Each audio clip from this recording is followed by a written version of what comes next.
Naj se predstavim, sem Marija Bačič in sem članica Sveta zavoda Osebna asistenca Pomurje, ki je pač trenutno največji zavod v izvajanju osebne asistence v Sloveniji. Ocenjujemo, da je obstoječi zakon o osebni asistenci dobro zasnovan zakon, seveda pa je dosedanja praksa pokazala, da prihaja med nekaterimi deležniki do napačnega razumevanja vsebine osebne asistence in spet tudi do zlorabe. Kot največji izvajalec osebne asistence v Sloveniji smo na podlagi naših dosedanjih izkušenj iz prakse napisali predloge, v kateri smo predlagali nekaj sprememb, ki so bili upoštevane. To je bilo v januarju, ko so bile tiste prve spremembe.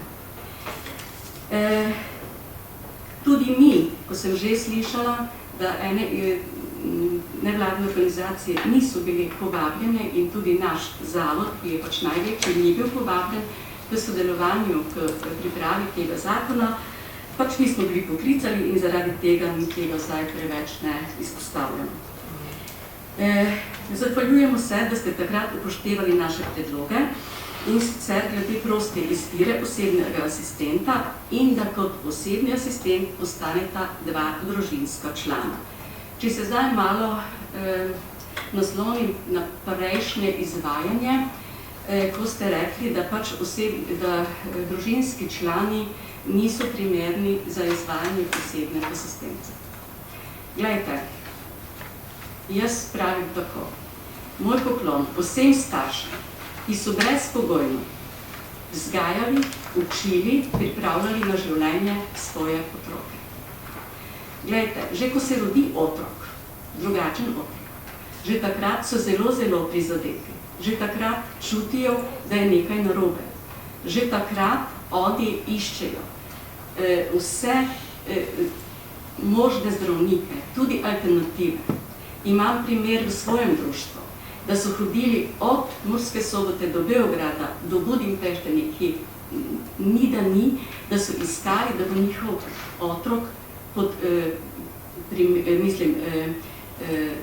postal zdrav, postal enak vsem tistim zdravim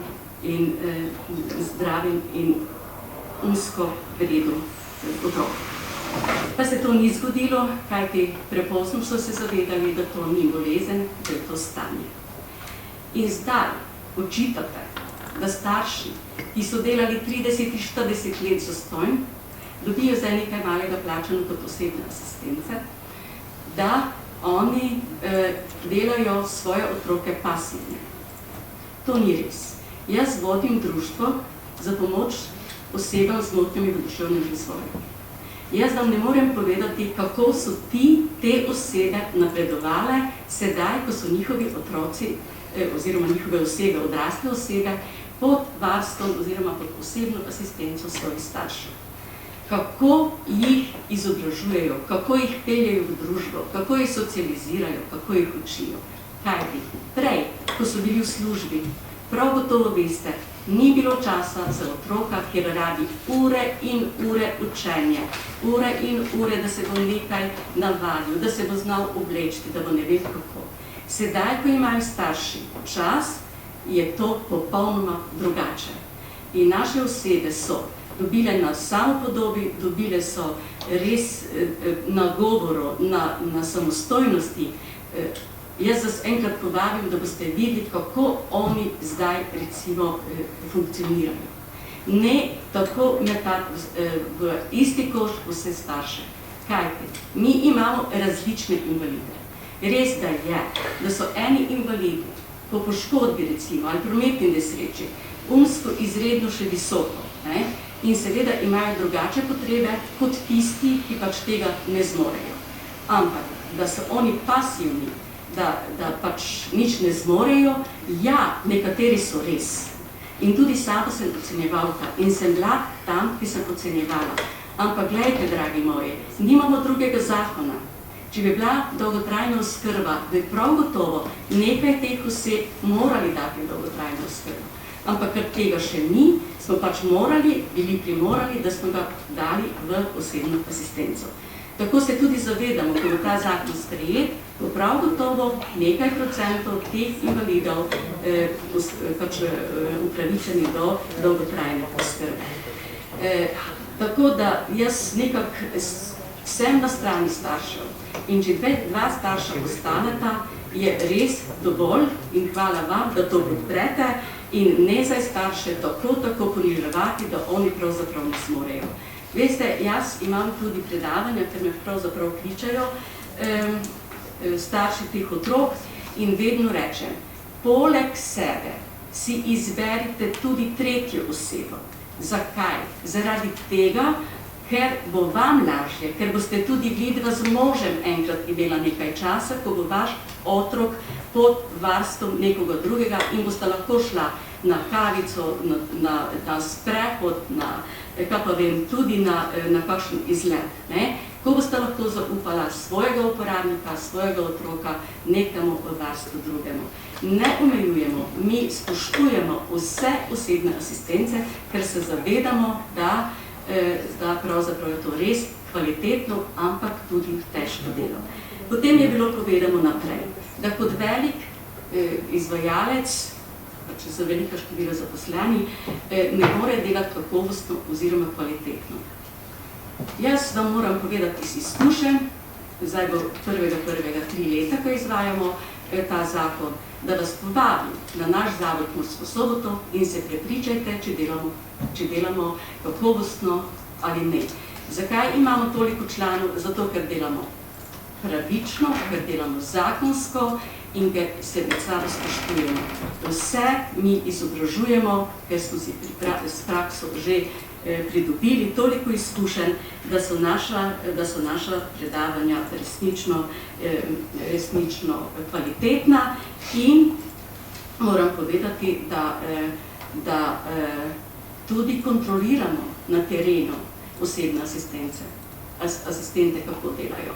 In zdaj se veselimo, če bo res strani ministrstva, recimo to štempljanje, kako rečemo, da bodo tudi oni imeli možnost kontroliranja, kdaj začne osebni asistent in kdaj konča, potem bo pa še to tisti dodatni prispevek.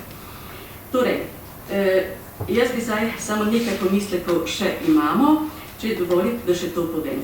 Se pravi, tako smo rekli, da je to velik finančni zalogaj osebno asistenta. Prav gotovo je. Tega se vsi zavedamo. Zato je naša dolžnost, da se začnemo obnašati racionalno. Ker pač z tega zakona ravno ni razvidno, da bi se tako racionalno obnašali, ker je pomislek naš ta. Po dodatnem zaposlovanju usklajevalcev osebne asistence na 20 redno zaposlenih osebnih asistentov. Menimo, da to iz finančnega in kadrovskega vidika ni racionalno. Opozarjamo, da zaposlovanje dodatnih usklajevalcev pomeni za naš zavod 90% zvišanja finančnih stroškov strokovnih delavcev, saj bi bili primorani v tem primeru v našem zavodu zaposliti 12 usklajevalcev. Dosedanja praksa je pokazala, da usklajevalci osebne asistence v zavodu zmorejo opraviti delo za 20 uporabnikov. Torej, pomislite tudi glede letne revizije. Saj mislim, da smo se že tega dotaknili, ampak mi revizije nikakor ne nasprotujemo. Predlagamo pa, da se namesto letne revizije, ki bi jo izvajala zunanja revizijska hiša, sproti izvaja revizija strani ministrstva. S tem bi se izognili dodatnim finančnim stroškom, ki bi na predlog zakona glede na število izvajalcev, ki trenutno je, znašala okrog 800.000 evrov letno. Potem izobraževanje. Organiziranje in izvajanje programov usposabljanja za uporabnike, njihove zakonite zastopnike in osebne asistence predlagamo, naj se veže na začetek veljavnosti zakona o osebni asistenci. To je 1.1.2019 in ne na 4 leta izvajanja programov osebne asistence. Izvajanje usposabljanja naj se ne pogovuje s 4-letnimi izkušnjami, saj so si izvajalci v teh letih izvajanja pridobili praktične izkušnje, poznajo uporabnike, njihove zakonite zastopnike, osebne asistence in njihove potrebe. Na podlagi česar izberejo ustrezne vsebine v predavanj in predavatelje, naprimer iz medicinske stroke, psihološke, pedagoške, psihiatrične ter uporabnike invalide, ki na podlagi lastnih izkušenj in potreb naučijo oziroma pripravijo osebne asistente na postopek dela s uporabnikom. Zato menimo, da je najbolj primeren za izvajanje usposabljanja deležnikov izvajalec osebne asistence, ki ni teoretik, pač pa prav. Predlagamo, da mora skupina ocenjevalcev osebne asistence imeti najmanj 4-letna strokovnega in praktičnega znanja dela z invalidnimi osebami. Nujno je tudi, da vsaj en član ocenjevalne komisije pozna specifiko lokalnega okolja. Obvezno pa naj bo imenovan in prisoten en član predstavnik iz vrst posameznih invalidov. Očitki, da je trenutno imenovanih veliko ocenjevalcev osebne asistence za celo Slovenijo. Zdi se, da je številka res visoka na papirju, ker je izvajalcev 112, to je 56 skupin, ker sta v skupini 2 ocenjevalca.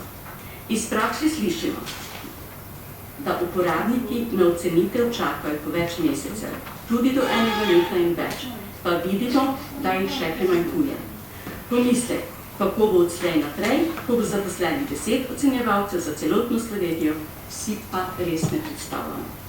Kar se tiče postopka pridobitve pravice do osebne asistence, je sporna oddaja vloge 4 mesece pred polnoletnostjo, ker vlagatelj takrat še ni polnoleten in lahko vlogo vloži le po zakonitem zastopniku, kar pa je v neskladju z 6. členom Zakona o osebni asistenci, ki navaja upravičenost do osebne asistence med leti 18 do 65 let.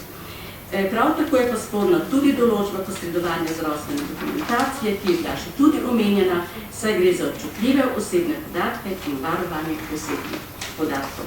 Najlepša hvala, da ste me poslušali, bila sem malo daljša, ampak določene stvari so me res malo prizadele, zato sem se pač mogla malo glasiti.